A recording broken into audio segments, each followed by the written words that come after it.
नमस्कार साथियों, Indo GS classes में आप सभी का स्वागत है। कल हमने पढ़ा था बंगाल पर अंग्रेज़ों की विजय, और मैंने कल कहा था कि हम अगला टॉपिक मैसूर पर किस प्रकार से अंग्रेज़ विजय प्राप्त करते हैं उसको पढ़ेंगे। तो आज का हमारा टॉपिक है मैसूर विजय।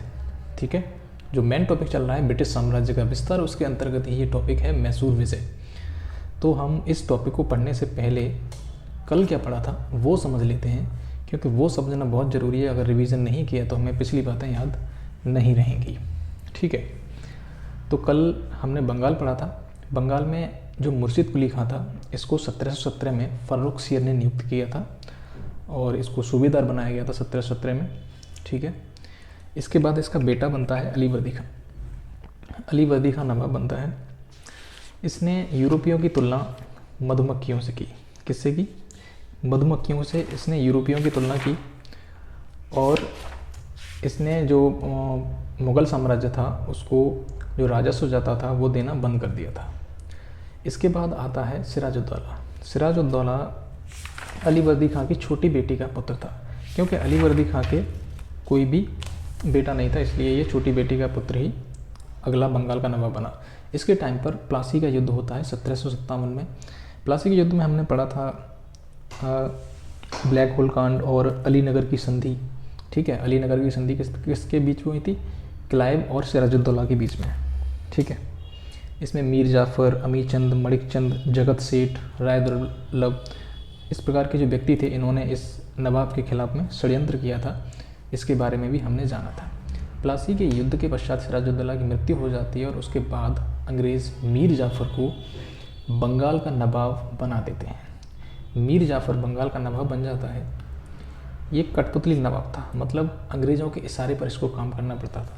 मीर जाफ़र ने अंग्रेज़ों को इस खुशी में 24 परगना की ज़मींदारी दी, और अंग्रेज़ों की इस डिमांड से, मतलब ये बहुत ज़्यादा मांग कर रहे थे, उपहारों की इतनी डिमांड कर दी थी कि देते देते परेशान हो गया। फिर इसने डचों से मिलकर अंग्रेज़ों से युद्ध करने की योजना बनाई, जिसका पता उनको चल गया, और उन्होंने इसको हटाकर मीर कासिम को नवाब बनाया। ठीक है, मीर कासिम ने अंग्रेज़ों को बर्धमान, मिदनापुर, चटगांव ये प्रदान किए थे, और इसने अपनी राजधानी मुंगेर को बनाया। और इसने अंग्रेज़ों के द्वारा दस्तक का दुरुपयोग किया जा रहा था, इसलिए इसने पूरे राज्य से दस्तक को ख़त्म कर दिया, मतलब टैक्स फ्री कर दिया व्यापार को। ठीक, इससे नाखुश हो गए अंग्रेज़। फिर इन्होंने दोबारा से मीर जाफ़र को बनाया। ये भागकर पहुंच गया मीर कासिम अवध के नवाब शुजाउद्दौला के पास में, और शुजाउद्दौला और मीर कासिम तथा मुग़ल सम्राट शाह आलम द्वितीय ने, तीनों ने मिलकर बक्सर के युद्ध में भाग लिया। और एक तरफ थे ये तीनों लोग, और दूसरी तरफ अंग्रेज़, जिसमें अंग्रेज़ विजयी होते हैं और नजमुद्दौला के शासक बनाते हैं, और इलाहाबाद की संधि होती है। ठीक है, इलाहाबाद की संधि के द्वारा अंग्रेज़ों को बंगाल में दीवानी अधिकार मिल जाते हैं। और यहाँ तक हमने ये पढ़ा था टॉपिक। आगे हम बात करेंगे मैसूर पर। ठीक है, तो चलिए मैसूर पर वापस आ जाते हैं। आज का जो हमारा टॉपिक है मैसूर विजय। ठीक है, मेरे साथ बने रहिए, 15 से 20 मिनट में इस टॉपिक को हम कवर करते हैं। ठीक,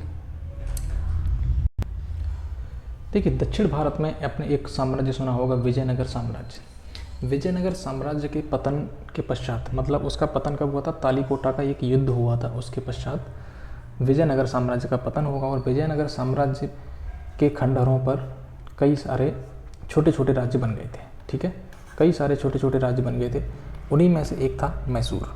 ठीक, इसी मैसूर पर वोडेयार वंश का शासन था। इस समय वोडेयार वंश का शासन था मैसूर पर। वोडेयार वंश में चिक्का कृष्णराज द्वितीय। चिक्का कृष्णराज द्वितीय के यहाँ मंत्री, वित्त मंत्री जो था नंदराज और देवराज, ये दो थे, एक और था, ये दोनों भाई थे।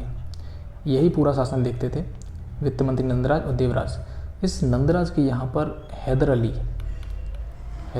इसके बारे में हम आगे पढ़ेंगे। हैदर अली यहाँ सैनिक के रूप में था। ठीक है, बहुत ही अच्छा सैनिक था ये, बहुत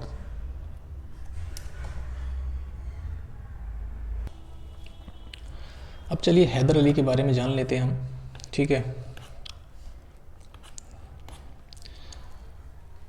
हैदर अली का टाइम पीरियड है 1721 से लेकर 82 तक। ठीक, इसने फ्रांसीसियों के सहयोग से डिंडीगुल में आधुनिक शस्त्रागार की स्थापना की। ठीक है, 1759 में ये सेनापति बनता है, मतलब अंग्रेज ने 1761 में ये मैसूर का शासक बनता है। ठीक है, इसने अंग्रेज़ों के बारे में एक पंक्ति कही थी, बहुत इम्पोर्टेंट है ये, मैं भूमि से उनके शक्ति साधनों को समाप्त कर सकता हूँ परंतु मैं समुद्र नहीं सुखा सकता। उसका कहने का मतलब ये था कि मैं भूमि पर तो बहुत शक्तिशाली हूँ लेकिन समुद्र में अंग्रेज़ों की बहुत ताकत है, मतलब उनकी नौसैनिक श्रेष्ठता को ये बहुत अच्छी तरह जानता था। ठीक है, ये डायरेक्ट क्वेश्चन पूछा जाता है इस पंक्ति को लेकर। ठीक है, और इसने सोने और तांबे के सिक्के चलाए जिस पर पार्वती, शिव और विष्णु की आकृतियाँ थीं। हैदर अली ने फ्रांसीसियों के साथ में सहयोगात्मक संबंध रखे तथा ब्रिटेन के खिलाफ एक विरोधपूर्ण नीति अपनाई जिसके कारण अंग्रेज़ों से इसका युद्ध भी होता है। चलिए हम एक बार देख लेते हैं मैसूर का मैप। तो देखिए, ये है आपका मैसूर, आपको दिख रहा होगा, एक बार जूम कर देता हूँ मैं। ठीक, यहाँ है मैसूर ये, और इधर है ये त्रावणकोर। ठीक है, ये उत्तरी सरकार है और यहाँ निज़ाम की टेरिटरी है हैदराबाद। ठीक है, यहाँ ये कर्नाटका होगा, ये मद्रास है। ठीक, यहाँ अंग्रेज़ों का कंट्रोल में था। ये जो रेड आपको दिख रहा है ना, ये सब अंग्रेज़ टेरिटरी थे, अंग्रेज़ों का डोमिनियन था ये, और मैसूर राज्य का ये क्षेत्र था। ठीक, चलिए अब आगे देखते हैं।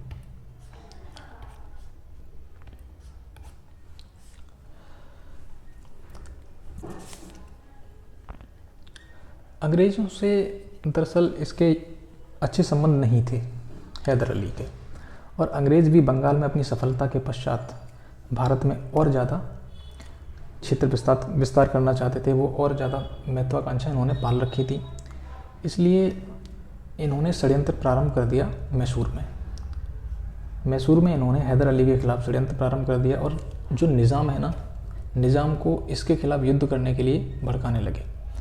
ठीक है, इस बात का बुरा हैदर अली को लगा। हैदर अली ने फिर युद्ध की घोषणा कर दी। ठीक है, तो अंग्रेज़ों और हैदर अली के बीच ये युद्ध हुआ, और दोनों को ये पता चल गया कि हम एक दूसरे को हरा नहीं सकते। अंग्रेज़ों को भी पता था कि हम अभी हैदर अली को हरा नहीं सकते, इसलिए मद्रास की संधि कर ली उन्होंने। ठीक है, मद्रास की संधि में एक बात इन्होंने कही थी, ये आश्वासन दिया था कि अगर कोई तीसरी शक्ति मैसूर पर हमला करती है तो हम मैसूर की सहायता करेंगे। इसमें एक पॉइंट बनता है कि प्रथम जो आंग्ल मैसूर युद्ध है उस समय गवर्नर जनरल कौन था? तो उस समय गवर्नर जनरल वेरेलास्ट था। वेरेलास्ट लिख देता हूँ बड़े में, शायद आपको दिख नहीं रहा होगा, वेरेलास्ट। ठीक है, चलिए हमने प्रथम आंग्ल मैसूर युद्ध पढ़ लिया, इसका टाइम था 1767 से 69। अभी आगे देखते हैं द्वितीय आंग्ल मैसूर युद्ध। ठीक है, द्वितीय आंग्ल, दरअसल मराठों ने मैसूर पर आक्रमण किया, किंतु मद्रास की संधि के अनुसार जब ये आक्रमण हुआ तो अंग्रेज़ों को मैसूर की सहायता करनी चाहिए थी, लेकिन उन्होंने मैसूर की सहायता नहीं की। इस बात से हैदर अली गुस्सा हुआ और उसको बहुत बुरा लगा, इसलिए उसने मराठों को और निज़ाम को अपने साथ लिया और एक त्रिगुट बना लिया। तो ठीक है, मराठा, निज़ाम और मैसूर का त्रिगुट द्वितीय आंग्ल मैसूर युद्ध में बनता है। ठीक है, और इसने अंग्रेज़ों ने फिर फ्रांसीसी बस्ती माहे पर अंग्रेज़ों ने आक्रमण कर दिया। फ्रांसीसी बस्ती थी माहे, और ये जो माहे बस्ती थी वो इस हैदर अली के राज्य क्षेत्र में पड़ती थी, इसलिए इसने अंग्रेज़ों की तरफ से चुनौती समझा और युद्ध स्टार्ट हो गया।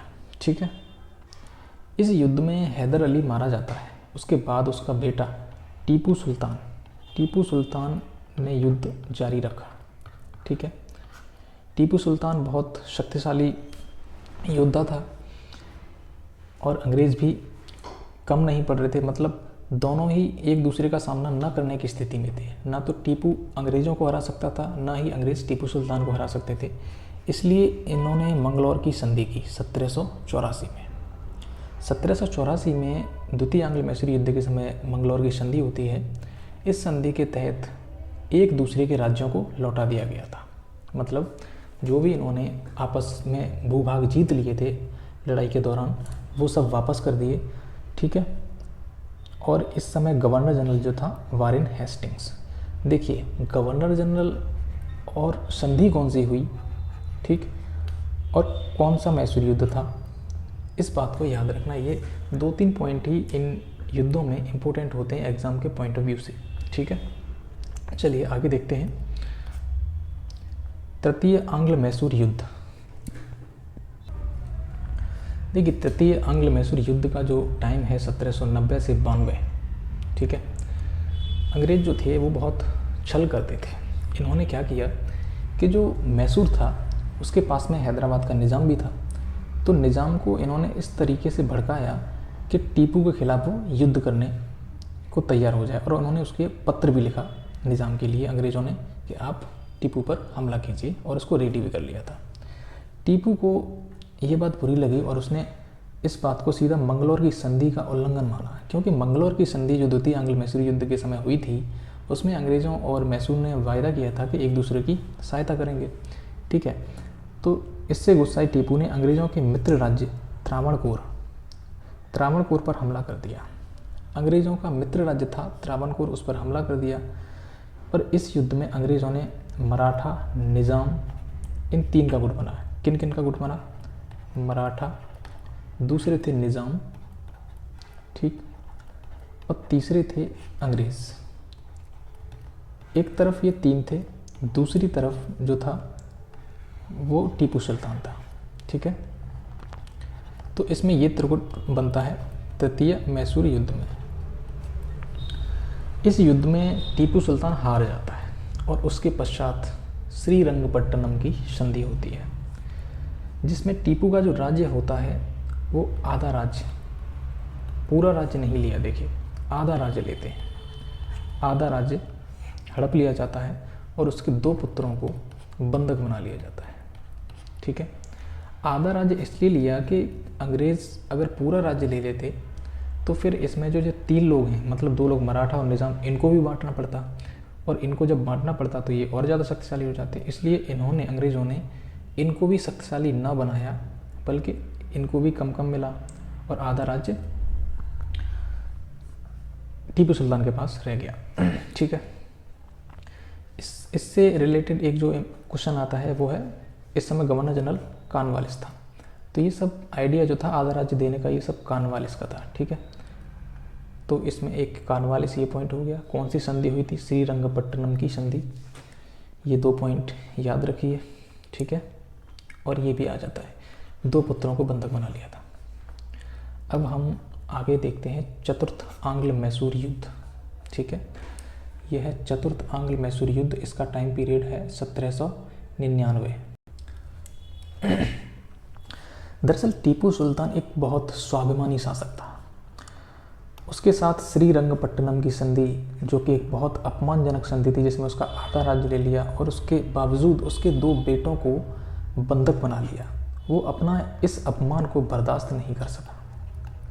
उसने अंग्रेज़ों को सबक सिखाने के लिए अंतर्राष्ट्रीय सहयोग प्राप्त करने की कोशिश की, क्योंकि उसे भारत से सहयोग प्राप्त होने की कोई आशा नहीं थी। इसलिए उसने नेपोलियन को पत्र लिखा। उसने अरब, अफ़गानिस्तान, मॉरिशस, ठीक है, इन जगहों के शासकों के लिए भी पत्र लिखा कि मुझे सपोर्ट चाहिए और अंग्रेज़ों को यहाँ से खदेड़ना है। टीपू सुल्तान के इन कार्यों से अंग्रेज़ बड़ा परेशान हुए। एक तरफ तो फ्रांस में जो नेपोलियन था वो अंग्रेज़ों के लिए एक परेशानी बना हुआ था। इसी को समझते हुए, इसी को ध्यान में रखते हुए इन्होंने इस फ्रांस के मित्र राज्य जो कि टीपू सुल्तान था, इसको समाप्त करने की सोच ली, ठीक है।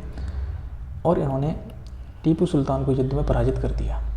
मतलब इस युद्ध में मैसूर पर अंग्रेज़ों ने हमला कर दिया, टीपू सुल्तान को पराजित किया।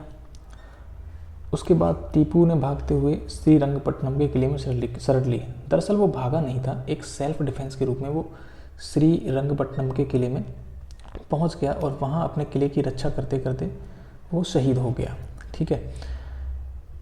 और इस समय जो गवर्नर जनरल था वो वेलेजली था।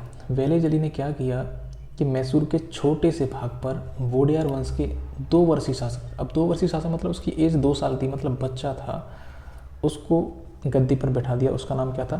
कृष्णराज। ठीक है, इसका नाम था कृष्णराज।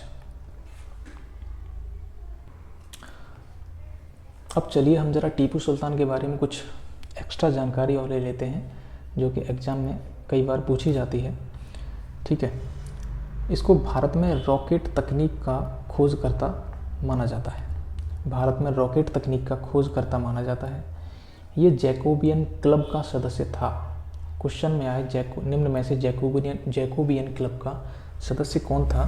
तो वो टीपू सुल्तान था। ये कई बार एग्जाम्स में पूछा गया, मतलब मैंने भी एग्ज़ाम दिए हैं, उनमें भी ये पूछा गया है। दूसरा है राजधानी श्रीरंगपट्टनम में स्वतंत्रता का वृक्ष लगवाया। ठीक है, स्वतंत्रता का वृक्ष। इसने पालकी के इस्तेमाल पर बंद, देखिए पालकी क्या होती है, जो 2 लोग होते हैं ना, उसको कंधे पर रखकर ले जाते हैं और बीच में बैठ के व्यक्ति चलता है, तो उसको बंद करवा दिया। इसने केवल महिलाओं और विकलांगों के लिए ही इसको सही समझा, बाकी कहा इसको बंद कीजिए, केवल महिलाएं और विकलांग इसमें जा सकते हैं। जैकोबियन क्लब जो था फ्रांस में एक क्रांतिकारी संगठन था, उसका ये सदस्य था। ठीक है, इसकी एक फेमस पंक्ति है, भेड़ की तरह लंबी जिंदगी जीने से बेहतर है कि शेर की तरह एक दिन जीना। और दरअसल ये शेर की तरह अपने दुर्ग की रक्षा करते हुए ही मारा गया था।